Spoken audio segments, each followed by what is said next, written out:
Hey, welcome to LCC's online service. Thank you for joining us. We're glad you're tuning in. If you're a regular attendee at LCC Church, and you've been tuning in these past few weeks, you're probably wondering something. You're like, okay, there's that wannabe, try-hard, kind of like weighty youth pastor. He's preaching. And there's that like shorter Filipino bald dude. He's preaching. But wasn't there someone else? Like there was someone who was like skinny and Chinese, and he was super convinced that if he wasn't a Christian, he'd be a terrorist. There wasn't someone like that. Yeah, you're talking about Enoch. That's our head pastor. Where is he? Don't worry, he's good, he's fine, he's healthy. Since COVID-19 blew up, we decided that he should put all of his efforts in moving all of church's ministries online, and he's doing a great job of it. It's smooth, it's effective. So don't worry about him. He's good, healthy, well, and he'll be back and he'll be preaching soon. But that's the great thing about community, right? And the great thing about being in relationships. You have other people who can specialize in certain things, and you have people who can help you pick up some slack when hard times come and unprecedented things happen. Relationships are one of the most important things in life. But as you think about relationships, it's so random, right? Isn't it random? Isn't it weird? Like, have you ever sat in a living room with your friends and thought to yourself, how did we all come together to know each other? Like, how did this even happen? You're some jock from Toronto, you're some punk from Vancouver, you don't even like people, why are you here? And you're just like, it's so random, what are the chances? And one of my favorite places to see these random relationships happen is at church, right? Church gathers people from all places and all like different stages of life and brings them together. So at church, you see all colors of people, or in our case, all different hues of people of the same color. And you see people who are fresh off the plane or fresh off the boat, hanging out with people who have like never left their quadrant in Calgary.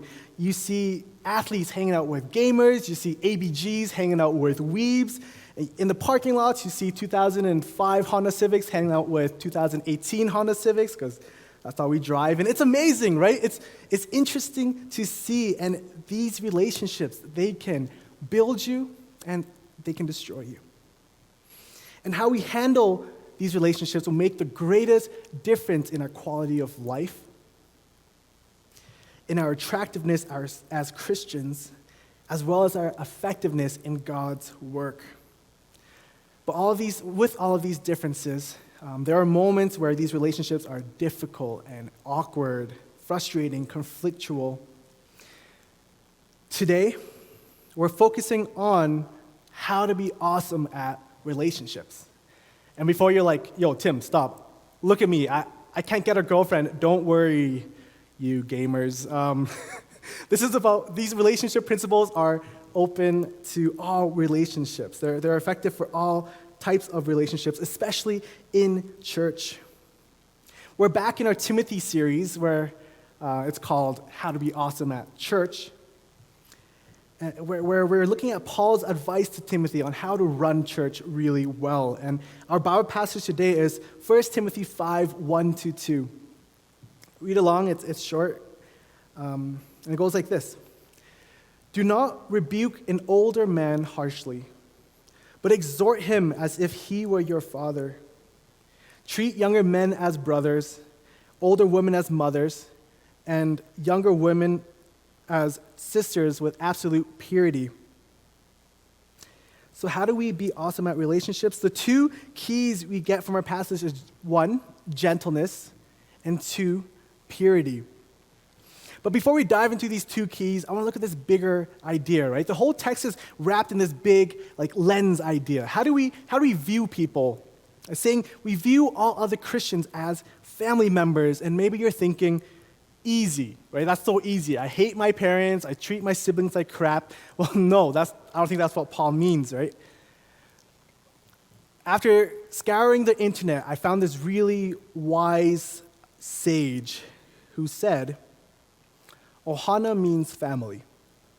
And family means nobody gets left behind or forgotten. And to expand on that, no one gets left out, no one gets put down, no one gets discriminated against. When Paul brings up family, I see this image of a people with a common goal who want the best for one another.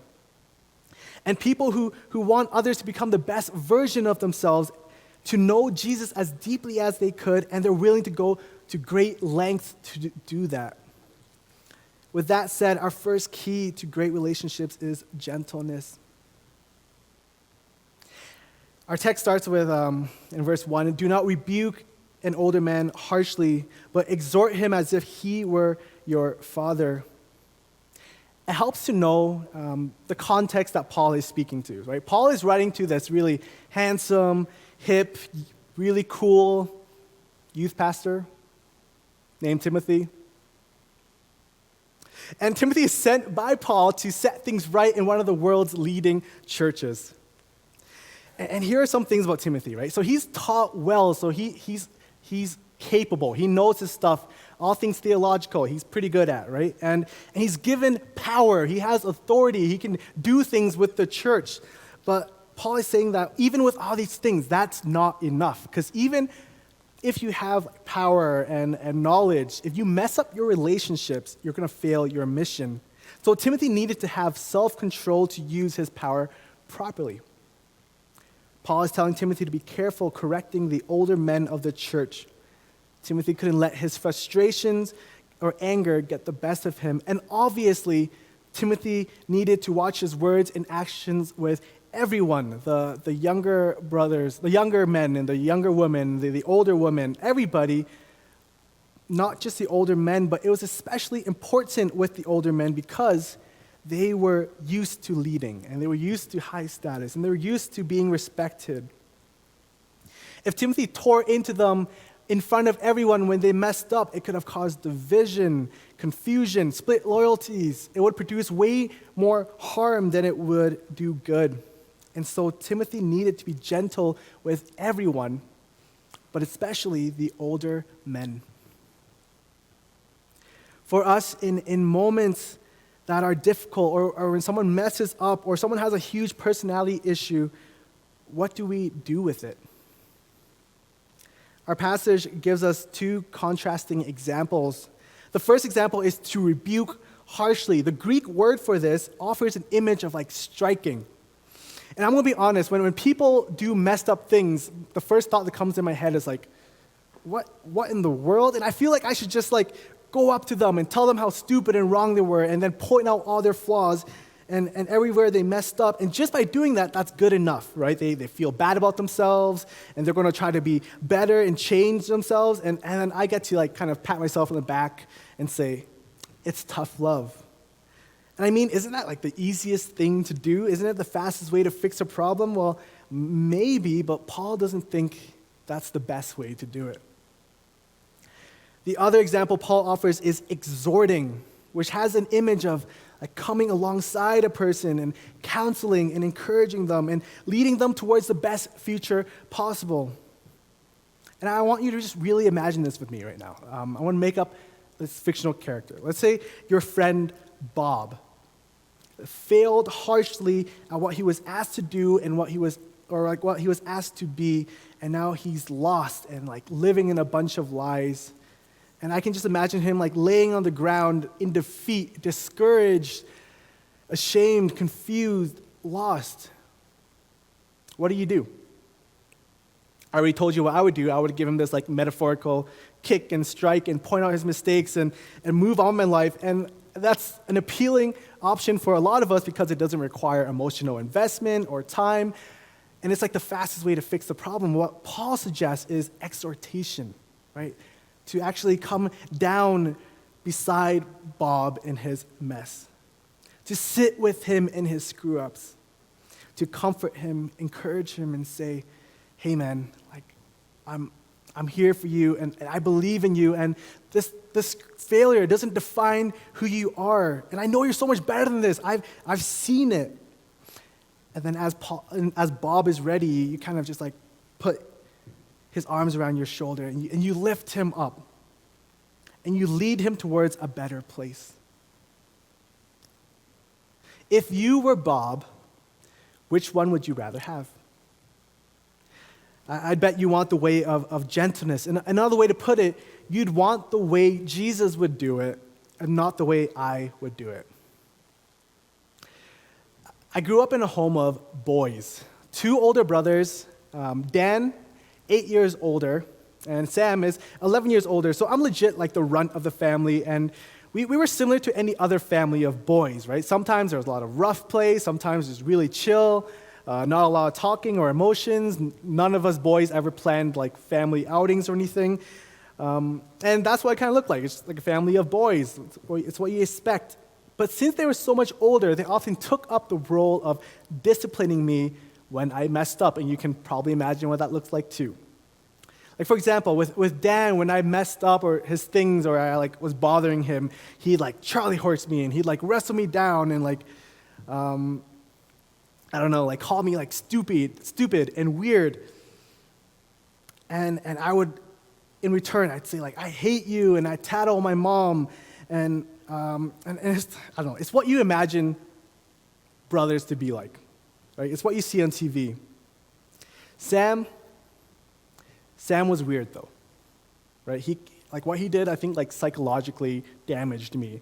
I remember this one time, like I snuck into his room and I snuck into his computer to play some games while he was away. And then I accidentally deleted some of his school files. And when he found out, I was so scared because I'm like, he's probably going to do what Dan does, like beat me up and then call me names and stuff. But no, this is what he did. He sat me down, and then with a calm, gentle voice, he said to me, hey, it's not okay to use other people's things without permission. And then he asked me that in the future I could be more considerate and to just ask him if I wanted to use the computer, and if he wasn't using it, he would let me use it. And then after saying that, he's like, okay, I'm going to spank you. And then before he spanked me, he asked me to tell him why he was spanking me. So then I did that. I'm like, I'm getting disciplined because I used other people's things without permission, and now you're teaching me that in the future I should be more considerate. And then he said to me, yeah, and I'm doing this because I love you, not because I want to hurt you. It actually hurts me, but I'm hoping that this actually teaches you, and you can learn from this. And from that, since then, after that, he would actually spank me, and then I'd cry, and then he'd hug me, and then he'd invite me to watch anime with him. And that is like so messed up, right? I feel like that's like psychologically messing with my mind. And because Dan, the one who was harsh and rough with me, I can be like, oh, I hate you, and when I grow up, I'm going to like get you back, I'll show you. And his method worked in some sense because it did what he wanted it to do, right? I behaved better because I was thinking to myself of all the things he said to me, like, oh yeah, what's wrong with me? Like, why am I so stupid? And then I grew out of this place of like anger and revenge and self-hatred. But with Sam, it was like he believed in me. He saw the best possible like future version of myself, and then he made me want to be that person. So that even when he was disciplining me, I couldn't help but like still love him. And I thought that sounds so messed up because it's like Stockholm syndrome, right? I never tattled on him. And while as weird and messed up as that sounds, Sam chose to be gentle when he was disciplining me. And that was the most effective way for me to grow and learn from my mistakes. I imagine that that's the gentleness that Jesus is calling us to. That we don't seek the humiliation of people when they mess up or do something stupid, but rather we seek their restoration. And we don't tear them down when they're in the wrong, but we point them to Jesus as a goal, and we walk alongside them as we lead them there. Choose gentleness. And I know it sounds like common sense to like build people up and not attack them or destroy them. But in the moment, it's actually so hard. And I know you know it's hard. Some people are so annoying. Some people do such stupid things. Some people are so into themselves. And I know you know what I'm talking about, because like when you have that chance to really tear down that condescending, like selfish know-it-all in front of everyone else, you feel like you have to do it, but don't. It helps to see them as Bob, right? On the ground, lost, misguided, ashamed, defeated. Choose the way Jesus would do it. Choose the nice option. Even when you would rather fight, choose the option that will be best for everyone in the long run. And then when you do approach people with issues, be smart about it, right? Like just like how Paul told Timothy to be careful and extra gentle with the older men because of their experiences as leaders, and to actually respect them like fathers. You don't treat everyone the same way, right? It doesn't really work. Like if you know someone is super sensitive, then you got to be extra gentle with them. If you know someone is like they want criticisms just like straight up and blunt, then don't waste your effort and time tippy-toeing around it. And like just basic things, like if there's a sensitive issue concerning someone of the opposite gender, then let someone of their gender deal with it. Ask someone of their gender to deal with it. Don't do it yourself. Be smart about how you approach people and choose gentleness. Our second key to great relationships is purity. In the second part of verse 2, we read, "Treat younger women as sisters with absolute purity." Now, purity in the New Testament, it can mean chastity, but more broadly, it means single-purposeness for God. This idea of like clearness and wholeness in your intentions and your actions. Like if you're buying a diamond for whatever reason, you don't want it cloudy, or you don't want it to have like chunks of rock in there, right? You want it pure with high clarity. When you're buying ground beef, you want it lean, as much meat as possible and as least fat as possible. And if you've ever watched like Breaking Bad, Walter White, aka Heisenberg, his greatest value came from his ability to make really pure crystals.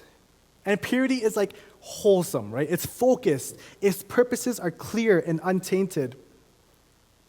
Purity also has this implication of morality, like being a good person, tip-top behavior, and that's really good and all, but that's not the main goal of purity.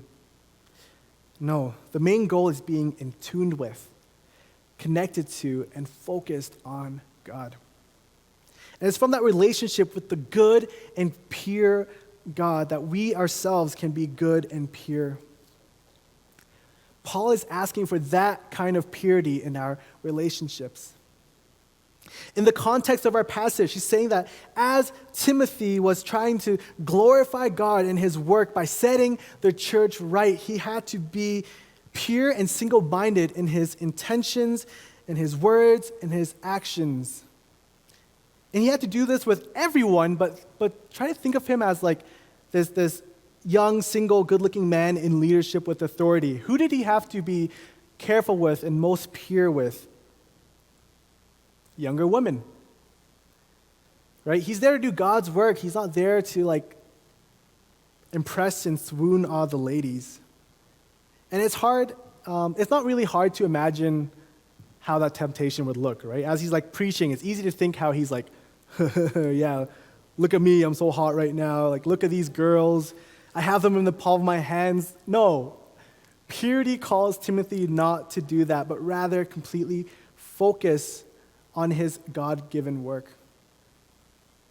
We are also called to be pure in our relationships, to love others as family members, and to have the desire not to like own them or impress them or manipulate them into getting what you want, but rather help guide them to being the most Christ-like that they could be. To see them as partners and co-heirs with Christ instead of competitors or enemies. And I know this sounds really like abstract, but let me try to make it real for you. You kind of know that your relationships aren't pure from how you react to people, right? So if someone brings you really good news about something that happened to them, if you're not like celebrating with them and super happy with them, and instead you're like butthurt and jealous, and you're like, oh, I wish that happened to me, and why does this person always get something good? Then there's something off there, right? Your intentions are not pure there. If your interactions with people are like, you realize it's driven by lust, that's obviously not pure. And then this whole thing of like one-upping people. If you find that when people share something funny about their day, you have to beat that funniness with a story of your own, that's one-upping. And if you hear someone complimenting someone about their skills, and you're like, hey, I can do that, but I do it better, that's one-upping. And the worst one-upping is actually when someone's sad and going through a rough time and distraught, and they go up to you and they share about that experience, and you're like, okay, but I went through like this worst time where I was even more hurt. That's one-upping in a sense, and it's so selfish. It's impure, right? Because you're always bringing it back to yourself, and that's that's a few ways you can see how impure relationships are. How do we stay pure? Well, the Bible offers many different ways to do so, and it would obviously vary from people to people because we're all different. We have different temptations, but I think since we're talking about relationships, I would say train yourself to be aware of your audience. Recognize who you're in the presence of. I really like this one story that Francis Chan told. He was preaching at a conference, and in the audience was this really like smart scholar and this great teacher named John MacArthur. And Francis was so nervous as he was preaching. So every time he would tell kind of a joke, he would look over to see if John MacArthur is laughing. And every time he would go into the Hebrew meaning of things, he'd look over at John MacArthur to see if he's nodding or agreeing or anything. And at the end of that, he's so relieved that it was over. And as he was getting in his car, his wife was like, "What was that? Who are you? Who was that?" Right? And Francis Chan was like, "You, lady, you didn't even get it, right? That you don't know who was in the crowd. That was John MacArthur. He's a genius. He wrote so many books. He's one of our day's top teachers. You don't even get it, right?" So the wife, she kind of paused for a second, and then she said, "Okay, let me get this straight. You were in the presence of God, preaching about the presence of God, and all you could think about was the presence of John MacArthur?" And when she said that was a big kick in the butt for Francis Chan. But the same thing goes for us. Right? How do we stay pure? Well, one way is to train yourself to be aware of your audience, or more specifically, train yourself to be aware of the presence of God. And all of a sudden, it's silly to think that you're in the presence of God and you're trying to earn the praise of others. And you're in the presence of God and you're shamelessly trying to flex and alpha male your bros and queen bee your girls. It's silly, right? We're called to be pure and focused in our relationships, and that's best done by focusing on God so that it can flow out of our relationship with God. To recap, how to be awesome at relationships. The first one is through gentleness, where we don't try to destroy or humiliate someone who's lost, but rather we try to restore them. And we do this by choosing the nice option, the gentle option, the one that is best for everyone in the long run. And the second point was through purity, where we don't use others for selfish reasons, but you see them as family. And you see them as partners in your God-given work. And we do this by training ourselves to be aware of the presence of God. Let's pray. Father, as we approach different relationships, God, We thank you that you've given different people to us and that we can be friends with all sorts of people, but as we reach difficult moments, I pray that we can be like you.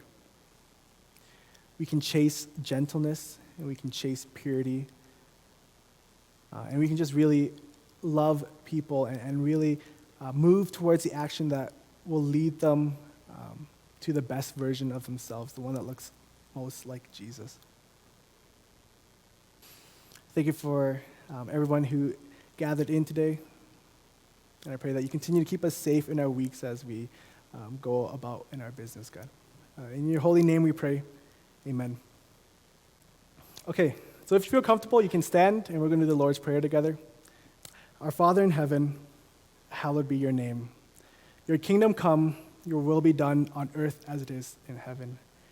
Give us today our daily bread, and forgive us our debts as we also have forgiven our debtors. And lead us not into temptation, but deliver us from the evil one.